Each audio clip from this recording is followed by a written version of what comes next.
The story of Antonio Brown doesn't start with chaos. It starts with hunger. Before the headlines, before the controversies, before the moments that made people question everything, there was a player fighting for a chance. Not a top recruit, not a guaranteed star, just someone trying to make it. Coming out of high school, Antonio Brown wasn't heavily recruited. He didn't have the spotlight, the hype, or the offers that usually follow future superstars. He had to take a different path, one that forced him to prove himself over and over again. The path that led him to Central Michigan, where he slowly began to build a name for himself. Even then, nothing was handed to him. Every catch, every yard, every moment on the field was earned, and that's where the foundation of his greatness was built. Because when you watch Antonio Brown at his peak, you're not just watching talent, you're watching obsession, footwork, the route running, the attention to detail. It all came from a place of relentless work. By the time he entered the NFL, he still wasn't seen as such a thing. Drafted in the 6th round by the Pittsburgh Steelers, he came in as just another late pick trying to survive. But he didn't just survive, he took over. Year by year, Antonio Brown transformed himself into one of the most dominant wide receivers the league has ever seen. His chemistry with Ben Roethlisberger became one of the most dangerous connections in football. It didn't matter the coverage. Double teams didn't stop him. Top corners couldn't contain him. He created separation in ways that didn't make sense. Quick, precise, almost surgical movements that left defenders guessing before the play even developed. And soon, he wasn't just good, he was the best. Statistically, visually, and impact-wise, Antonio Brown was at the top of the NFL. Multiple All-Pro selections, Pro Bowls, record-breaking performances. He became the standard for what an elite receiver looked like. And with that level of success came something else: attention, fame, expectation, and pressure. Because when you reach that level, the world doesn't just watch what you do on the field, they watch everything. At first, the signs were small, moments that seemed like personality, confidence that maybe crossed into ignorance, comments that felt unnecessary. But when you're producing at the level, people overlook things. They call it passion, they call it competitiveness, they call it being a superstar. And for a while, that's exactly what it looked like. But behind the scenes, things were starting to shift. The relationship between Antonio Brown and the Steelers organization began to change. What once looked like a perfect fit started to show cracks. Reports of disagreements, frustration, tension, and slowly, the focus began to move away from just football. Because the reality is, being the best comes with a different kind of pressure. You're expected to stay there, to perform every week, to carry expectations that don't go away. And not everyone handles that the same way. As the season went on, the situation in Pittsburgh became more complicated. The connection with Ben Roethlisberger wasn't as smooth. The locker room dynamic wasn't as stable. And eventually, it reached a breaking point. Antonio Brown wanted out.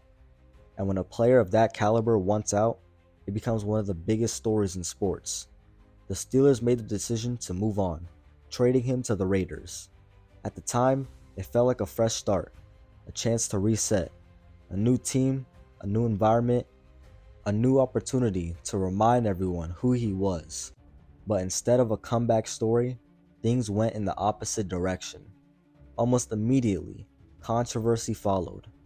Issues with equipment, public disputes, fines, conflicts with the organization, moments that made people question what was really going on. And then came one of the most shocking turns in the entire story. Before ever playing a regular season game for the Raiders, Antonio Brown was released, just like that. But one of the best players in the league to a teamless star surrounded by questions. But the story didn't stop there, because talent like that doesn't just disappear. Shortly after, he signed with the New England Patriots. And for a moment, it felt like everything might stabilize. One of the most disciplined organizations in sports. there was anywhere to reset, this was it. And on the field, even in a short appearance, the talent was still there. The separation, the hands, the playmaking, it hadn't gone anywhere. But off the field, the issues didn't stop. More headlines, more controversy, more distractions. And once again, it ended almost as quickly as it began. Released. Another opportunity gone. And now, the narrative had fully shifted. This wasn't just about football anymore. This was about unpredictability, about instability, about a player who once had everything, now struggling to hold on to an opportunity. Eventually, Antonio Brown found his way to the Tampa Bay Buccaneers with Tom Brady. And for a while, it looked like things might finally settle. He contributed. He made plays. He was part of a team that went on to win a Super Bowl. A moment that for most players would represent redemption, a return to form, a chance to rewrite the narrative.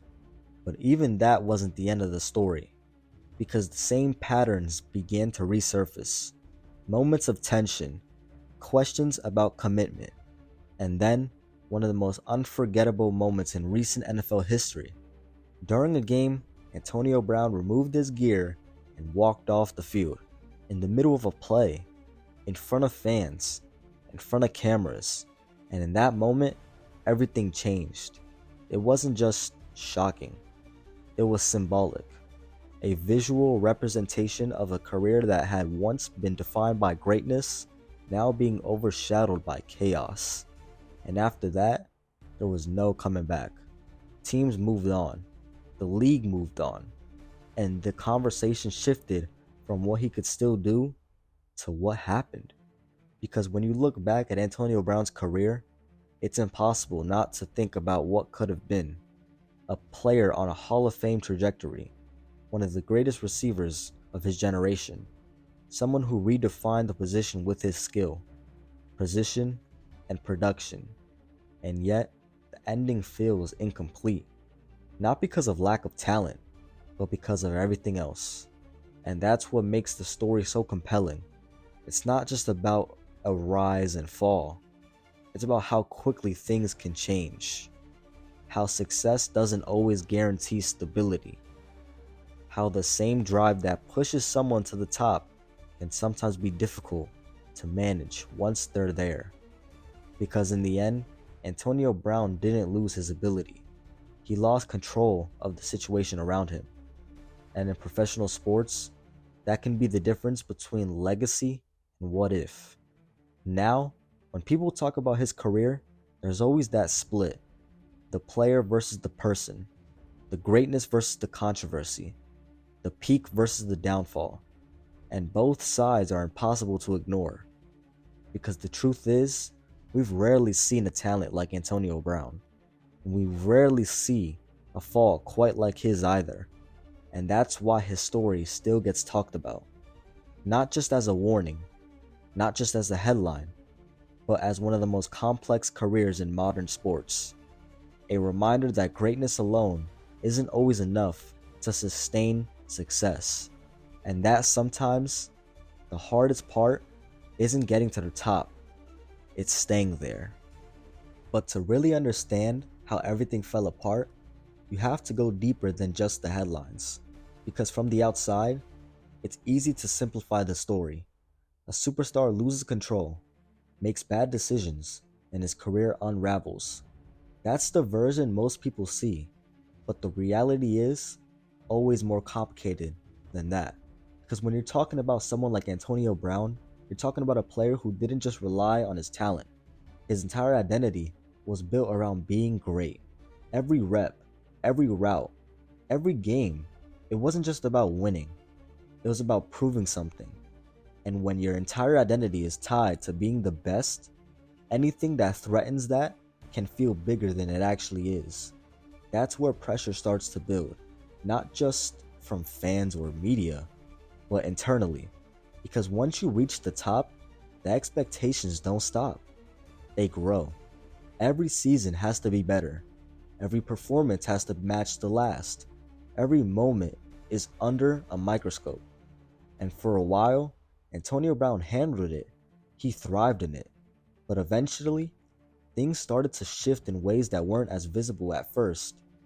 There were moments where frustration started to show more openly, situations where disagreements turned into bigger conflicts, times where the focus wasn't just on football anymore.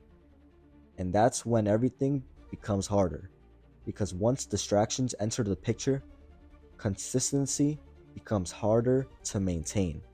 And consistency is everything at the highest level.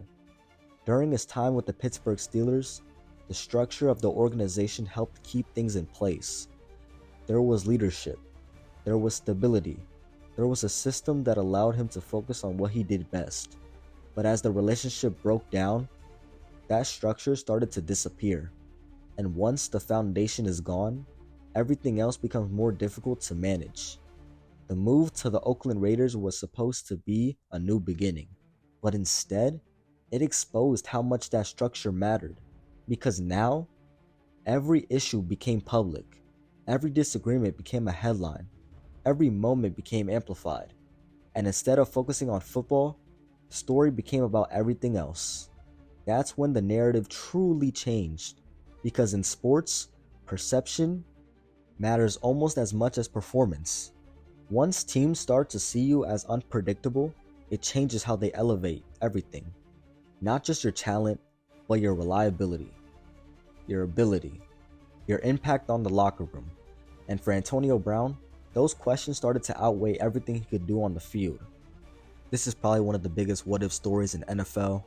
Let me know if you guys want more NFL videos just like this one, and let me know what other players or teams you guys want to see me talk about next. This was the first video of many. I had to talk about Antonio Brown, and I'll see y'all in the next video.